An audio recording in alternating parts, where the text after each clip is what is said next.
How's it going, everyone? My name is Michael SK, and welcome back to Higurashi When They Cry, Chapter 2. I don't know what happened in the last episode, so you know what? Let's just continue on. Well, here we go. A fantastic word that I cannot pronounce on first try. So we'll skip over that word as well. Fantastic start to this session. Really just showing off my skills here. It is noontime. I ended up giving way to mind-numbing afternoon classes. Rebounding from yesterday's hunger, I ate too much for lunch today, leaving me in a horrible condition. さすがに食いすぎた。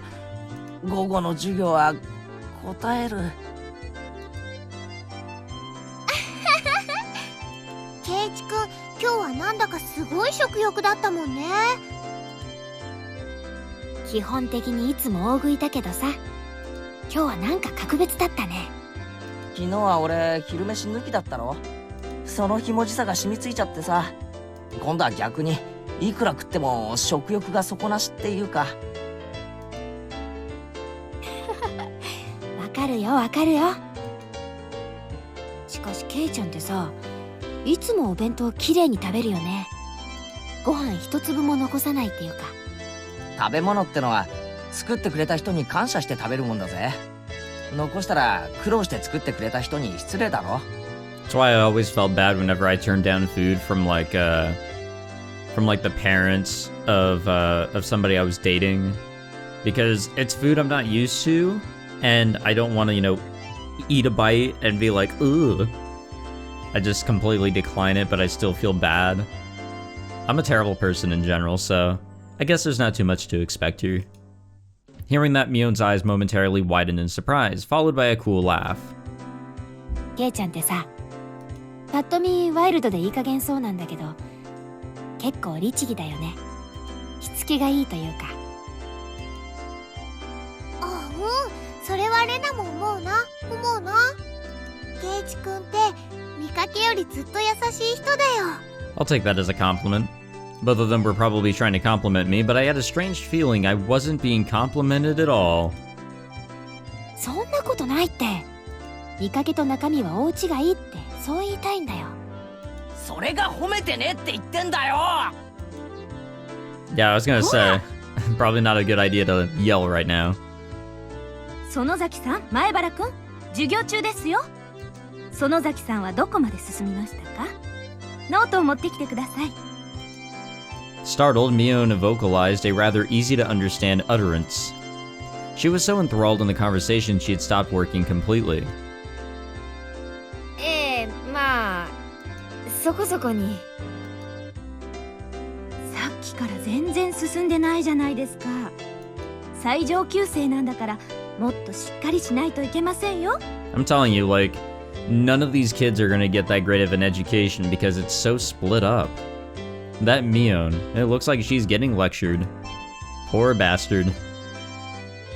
人は見かけによらないっていうことだね。むしろ見かけとは逆が誠かもしれないよ。面白いこと言うじゃねえか。Responding to Rena's seemingly profound statement, I turned my gaze to where Sadako was happily studying together with Rika-chan. あの生意気盛りの里子も実は見かけとは逆にすげえ塩らしいってのかよ。 If I went by what Rena literally said, then that would be the case. I could hardly imagine Sadako being meek and gentle like a girl in some fairy tale. 最近はあんな感じだけど、ちょっと前までは違ったんだよ。すごい甘えん坊で、いつも。さとこちゃんには内緒ね。あの里子が甘えん坊？ For Sadako to play coy, I think that would have to be some part of a calculated plot.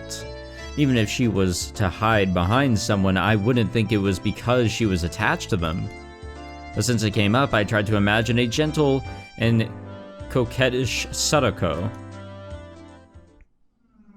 Oh no, we're actually going to imagine it? I have a bad feeling about this. 里子。なんですの、お兄様。Oh no. Sadako smiled cutely and walked towards me. By the way, for every 3 steps forward Sadako took, for some reason I took 3 steps away. お兄さんもなんで逃げますの？すまん、サトコ。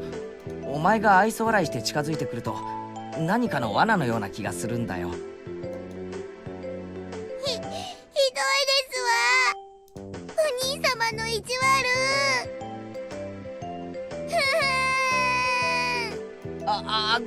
ごめん。別に悪気があったわけじゃないんだ。The weeping Sadako came closer to me. I'm a sucker for tears. And that's what will get us. Yeah, wait, what? A bear what the? My leg was being clamped down on by jagged metal teeth. Wouldn't that hurt a little bit here? かかりましたわね。続けていきますわよ。Sadako raised her right arm triumphantly, and traps began to trigger one after another. Suddenly, the wall sprang forward, throwing me 3 blocks away. And there I saw a giant metal ball covered in spikes hurtling towards me. On top of that, in the direction the ball would knock me was a giant guillotine, of course. よくわかんないけど、ケイチ君、今すっごく突拍子もない想像してなかった？ No, it was quite mild what we were thinking about. いや、別に。全然してないぞ。嘘だ。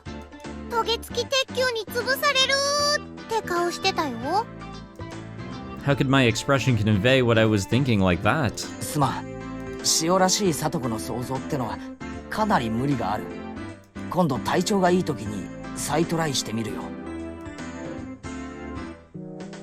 Next, I looked over at Rika-chan, who was working diligently on some kanji drills.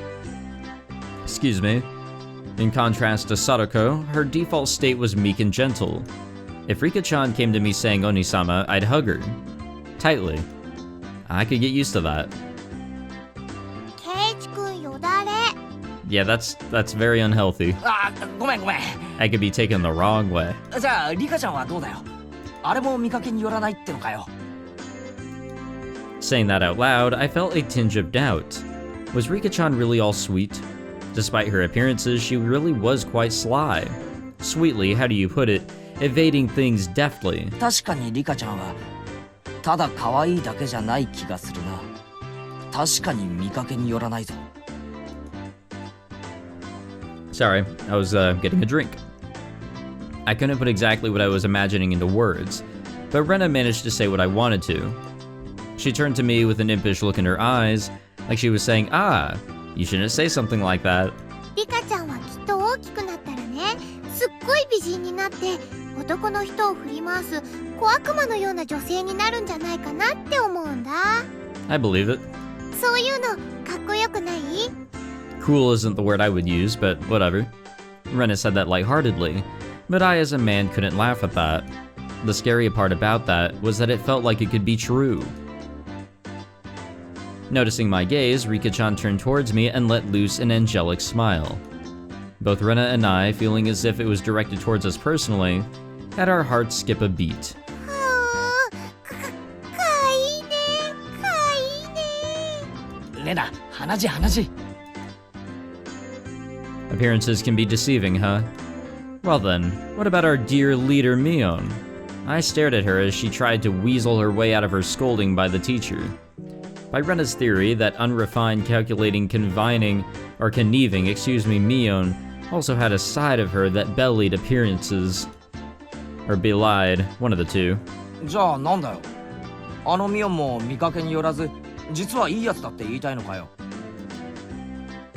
みーちゃんはいい人だよ。あ、まあそりゃそうだけどさ。そういう意味じゃなくて、その。ケイチ君の言いたい意味。わかるよ。 Catching on that I was struggling to express my feelings as words, Rena smiled even more brightly. わかるって何がだよ。みーちゃんって不思議でしょ？女の子なんだけど男の子みたいっていうか。 She even speaks like a guy. You know, not to say that there's different speech patterns between a guy and a girl, but she's definitely got more of a vocabulary choice, at least in the translation here, that you would see of a guy saying. Mion was more than aware that she was a girl, but it was exactly as Rena said. When Mion livened up the mood, it wasn't as though she felt like a guy or a girl specifically, but a friend of the same gender. あいつが男だったらきっと意気投合するだろうな。ってそりゃ今と同じか。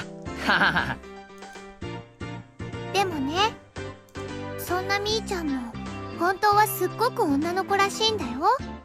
レナ、お前ミオンにいくらもらったんだよ。 Damn. It's kinda messed up. 違うの。もうちゃんとした話をしてるんだよ。Rena began to pout. Now probably wasn't the right time to joke around. みーちゃんは部活の部長さんだからみんなのリーダーとして頑張ってるけど、本当はとっても可愛い女の子なんだよ。それ特に圭一くんには忘れてほしくないな。Rena's gaze focused off into the distance beyond where Mion was. That Mion, or the Mion that I met at Angel Mort, was unimaginably different compared to the Mion that I normally knew. Flustered and hesitant from the unfamiliar job. It was a far cry from the brash and confident Mion. Even though she had to hurry to work, she went through all the trouble to bring me food when I was on the brink of starvation. And she did so not as Mion, but as Shion. What exactly was Shion to Mion? What kind of person was Mion exactly? 多分圭一くんには想像つかないと思うな。As if to say it was our little secret, Rena held her finger up to her lips as she giggled. Mion, finally free from the teacher's preaching, returned to her seat, cradling her head to hide her embarrassment. チェ、おじさんはね、人生に必要な勉強は小学校までで十分だと思ってんだよ。Oh, but it ain't. Saying that, she plopped down into her seat violently. Mion was actually really feminine. Right. I wonder if I can meet Shion again. I wanted to talk to her again. Like, Heichi still believes that Mion and Shion are the same person. I don't know what to believe. The principal waved around the bell that served as the school chime. The teacher rushed back to the blackboard and began to list everybody's homework assignments. 今日は宿題が結構出そうだね。頑張らないと。じゃあさ、レナもってことか？何がかな？人は見かけによらないって話。レナもってことになるのか？ Yeah. 圭一くんにはレナのことどう見えるかな？ The Rena Ryugu that I knew sometimes took things too far, but it was generally a kind and gentle ideal girl. 本当にだったら嬉しいかな。 If she was the opposite of what she seemed, that would make her... 逆なのだとしたら？ Just trying to say it. I won't be mad. That's what I felt she meant. レナは？レナは？逆になってもレナだよ。だろ？ This question shouldn't have been so nerve-wracking to answer. Maybe it was because the person in question was staring at me, but even saying that took a strange amount of effort. ずるいな、圭一くん。そんな言い方されちゃったら気になっちゃうよ。Perhaps unable to endure my silence, Rena's face began to burn red with embarrassment. レナ、ケイちゃん、帰ろ。 Mion walked over and started getting ready to go home. Whenever school is over, she really does get noticeably more energetic. Yes, she does. That was interesting. Kind of asking the same question to Rena, especially after going through the first game. It was the same relaxing walk home as always. Digging around my pocket on a whim, I noticed something that should have been there was missing. どうしたの、ケイちゃん？いつも持ってるはずのうちの鍵がないんだよ。参ったな。どこにやっちゃったかな。親はいるから今日はいいけど、まずいよな。それは困るね。忘れてきたの？それとも落としちゃったのかな？ Which one was it? Did I take it with me this morning in the first place? Huh? Huh? ケイちゃん、その鍵の特徴は？キーホルダーがついてる。昔夏休みの宿題で作らされたやつで、青いオットセイなんだよ。あれ？目をつぶった感じでお昼寝してるみたいなやつ？なんで知ってるんだよ。そうそう、それだよ。Mion looked away and began to whistle. さ、おとといケイちゃん、エンジェルモートに食事に行ったでしょ。その晩さ、お店で鍵の落とし物があったんだよ。それにオットセイのキーホルダーがついてた。As she said that, she suddenly grew flustered and added that Shion had told her about it. あの時に落としちゃったのか。でも見つかってよかったね。お店がきっと預かってくれてるよ。そうだね。行ってみなよ。シオンの顔、私と同じだからわかるでしょ。This was a rather unexpected development. Once again, I had no choice but to go and meet with Shion. But I also had to thank her for the bento from yesterday. Besides, taking some time and chatting with this other side of Mion might be interesting. Half-jokingly, I began to think about things like this. そうだな。エンジェルモートだっけ？シオンの店に行って鍵を返してもらって、ついでにお茶でも飲んで優雅に過ごすってのも悪くないな。なんだか英国紳士みたいだね。ケイちゃんには似合わないかも。ひょっとしてそのお店かな？みーちゃんの妹の働いてるお店は。ああ、なんならレナも一緒に行くか。ちょっと残念だけど、今日はお父さんと約束があるから、またの機会にするね。Rena seemed pretty disappointed about having to miss such a great opportunity. 双子だそうだけど、そんなにそっくりなのかな？ Why not invite Mion? 間違えるくらい？ああ、そっくりだ。外見だけはそっくりだ。中身はミオンと違っておしとやかで実に可愛らしいのにな。In response to my teasing, Mion pouted and began to argue with me. I couldn't help but burst out laughing at Mion's little farce. After all, they weren't just identical, they were the same person. Yeah, based on her reactions, I think it might be the same person. After going home, I changed my clothes and dug my bike out of the garage.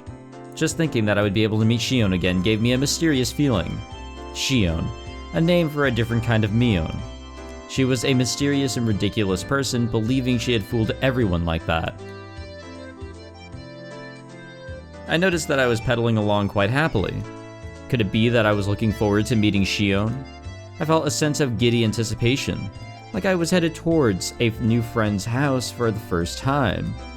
What Rena said about Mion actually being really feminine sprang to mind once again. The guilt from spying on another side of Mion, the self-consciousness from being the only one that knew about that side, these feelings mixed together. And that was Shion for you. Mion's little twin sister. Until she felt like coming out and admitting she was Mion, it was fine to just call her Shion, right? Mion might be trying to have some fun by acting out a different persona. Intentionally or unintentionally, who knows? As I reached the top of the steep hill, the horizon expanded before me. I was almost at the station. The last time I wasn't embarrassed since I was here with Dad, but this time I was alone and I was strangely self-conscious about it. Meet Shion, get my key back, and that was all this task was supposed to be. If I dawdled around like this, maybe Shion would find me before she headed in for work. Hey, what are you doing, Keiichi? You're just here to get your key back, you know? It's not like you're some love-struck schoolboy here to hand over a love letter. The thoughts inside my head were slowly turning into a jumbled mess. I came to the realization that I was downright giddy. And that's why, for just a bit, just a tiny little bit, I got a little carried away and did something really stupid. What do we do? I kicked over a parked motorcycle that was blocking the sidewalk. It was in the way, sure, but there was absolutely no need for me to kick it. I definitely think I got too carried away. Damn. Why'd we do that? As the 3 bikes toppled one after another like dominoes, the loud noise they caused snapped me back to my senses. やば。 The owners of those 3 bikes were right there. They looked exactly like what you'd call thugs up to no good. They lifted their heads up in an imposing manner and yelled angrily in a way I had never heard before. The 3 of them beelined towards me, the worn-down heels of their thin-soled shoes slapping noisily against the pavement. I can only stare listlessly if I were watching some far-off event that didn't concern me at all. By the time I realized it, I had been grabbed by the collar and lifted onto my tiptoes.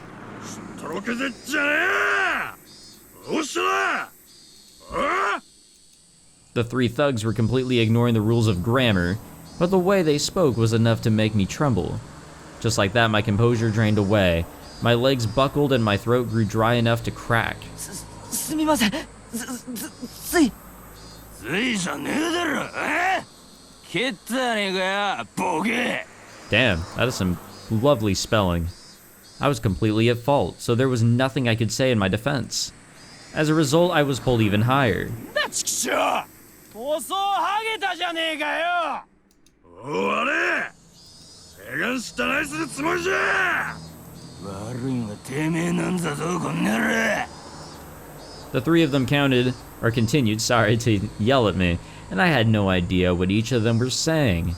Getting further enraged that I was only listening while dumbstruck, they grabbed an empty plastic crate from a nearby store and began to smash it repeatedly against a telephone pole. Cracks formed in the crate, plastic shards flying everywhere. They then slammed it full force into the shuttered storefront. What are they doing? The shutter let out a frighteningly loud noise. Still not satisfied, they flipped over a case of empty cans, scattering its contents all over the place. This was not normal. It was something you saw often on television or in manga, but I never thought seeing in person would be this terrifying. I became painfully aware that the safety of civilized society was only held up by such a frail concept as morals. My knees clattered together noisily. Static began to pepper my vision. This is what you would call absolute terror. There was nothing I could do to stop this frightening spectacle of violence. I could only pray for help. The fear I felt was just too much. Would somebody help me? My gaze floundered about the surrounding area. I was surrounded by these 3 hoodlums. No way would there be a passerby brave enough to intervene. Maybe this is what you would call reaping what you sow. If I were a passerby, there would be no doubt that I'd ignore what was going on. So this was somewhat of a cosmic retribution.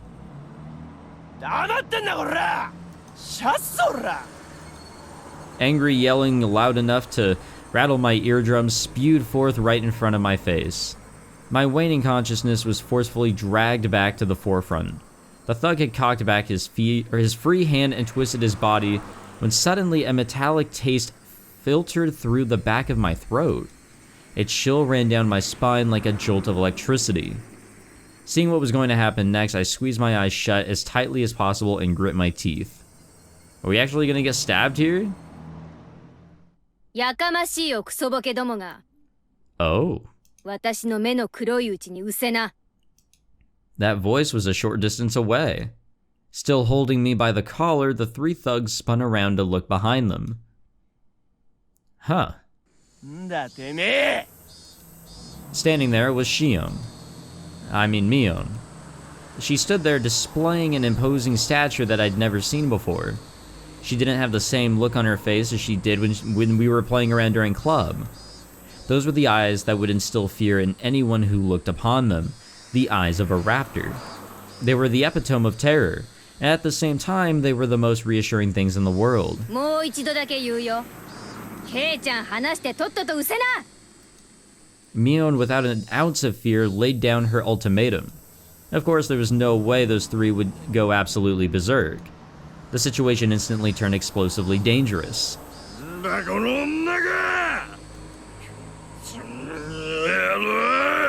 Damn.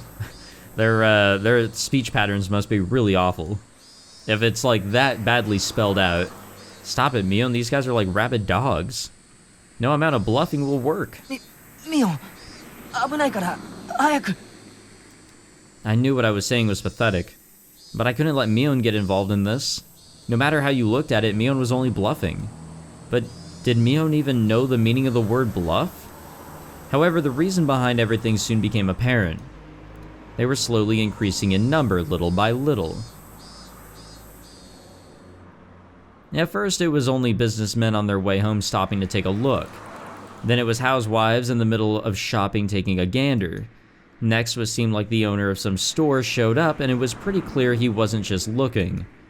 Around Mion, there was already about 7 people gathered. It felt different than people coming out to support a friend. If I had to say why, it was because the group that gathered was diverse in age and gender. The 3 thugs seemed to slowly realize that there was something strange about the situation. Behind them, at some point, 4 more people of different clothes and ages had gathered. A girl who looked to be in middle school, a man wearing a bakery apron, an old lady in a house-cleaning smock. More and more, people of various ages. Their gazes comparable to Mion's were of hostility, of intimidation. Before I realized it, over 10 people had formed a ring around us. At that moment, 5 elementary schoolers ran in and joined the circle. There were some familiar faces, some of our classmates. Then these people were residents of Hinamizawa. More and more people from Hinamizawa gathered around. In obvious contrast, the residents of Okonomiya were passing by as quickly as possible. The group surrounding us had suddenly swelled to around 20 people. Completely encircled, the faces of the thugs began to show their first signs of panic. Nobody spoke a word, Mion included, and that made everything completely unnatural, and depending on which side you were on, completely terrifying. Only the thugs' voices echoed out like they were screaming, "Excuse me." Somebody took a step forward, closing the gap between them. As they did, everybody else took a step forward, shrinking the circle.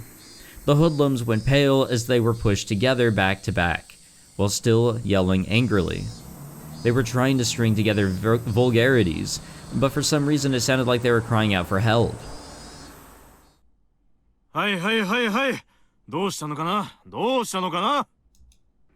It was sudden. A solidly built officer cut his way through the crowd. At some point, 2 police cars had arrived.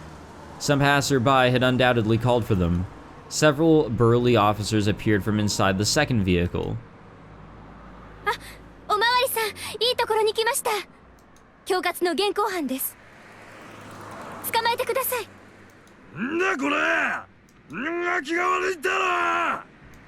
Mion, returning to her usual self, was nonchalantly pointing out the hoodlums to the police. Of course, the thugs were furious. But now that it had come to this, there was nothing they could do. It was their loss.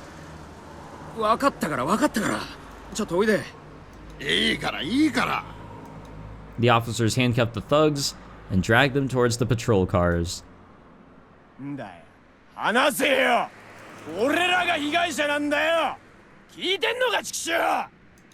No matter how much of a ruckus they caused, the officers paid no heed. In the blink of an eye, they were crammed inside the 2 vehicles, and they could still be heard yelling while inside the police cars, but what they were saying was no longer intelligible. Oh. Ah, haha. He was probably a detective. The man leading the police peered at my face.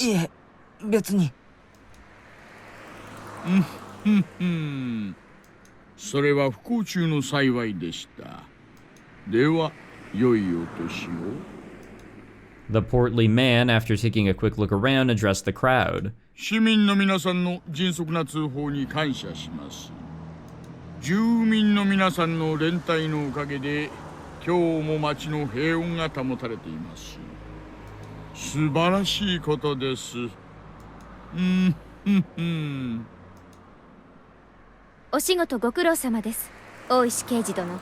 Aha. 住民を代表して日頃の公務に感謝いたします。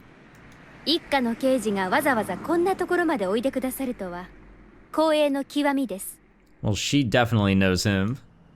The way Shion talked didn't have a very pleasant tone. 偶然ですよ。県警の帰り道に無線連絡が入りましてね。寄り道したわけです。お仕事頑張ってください。今後のご活躍を切に祈っております。いえいえ。でも怪我人が出なくて本当に良かったです。大石さん、オーケーっす。行きましょう。ではでは、良いお年を。失礼。道を開けてもらえますかな。The detective named Oishi, after jovially making pleasantries, lumbered over to the waiting police car. It quickly set off, disappearing down the city street. It was over so quickly. So quickly I was dumbstruck. I didn't even get to ask the officer what was going on. It was like they came here quickly to disperse the mob before any trouble could start. After making sure the police cars had left, Mion snapped her fingers sharply. おっしゃ、一丁上がりだね。Uh-huh, okay. Yep, that's a wrap. Alright. Gotta save and wrap it up for this episode. Thank you all for watching. This was definitely an interesting one, especially with what happened there in the second half. Wow. I wasn't expecting that course of events to occur, especially with Ueshi-san coming out and about. I didn't think we'd be seeing him for a while. You know, assuming that things are gonna go down a very similar line as the first game, with things getting a little weird near the end and Keiichi talking with him again. I don't know what to think, but all I can take away is those that reside in Hinamizawa definitely are willing to, you know, what's the word? Get together, if you will, and act as one force if needed to. Hinamizawans or whatever will stick together. And I think we kind of just saw that. Well, anyways, thank you again for watching. If you enjoyed this episode, be sure to leave a like, subscribe, all that fancy jazz, and I'll see you guys in the next one. Take it easy.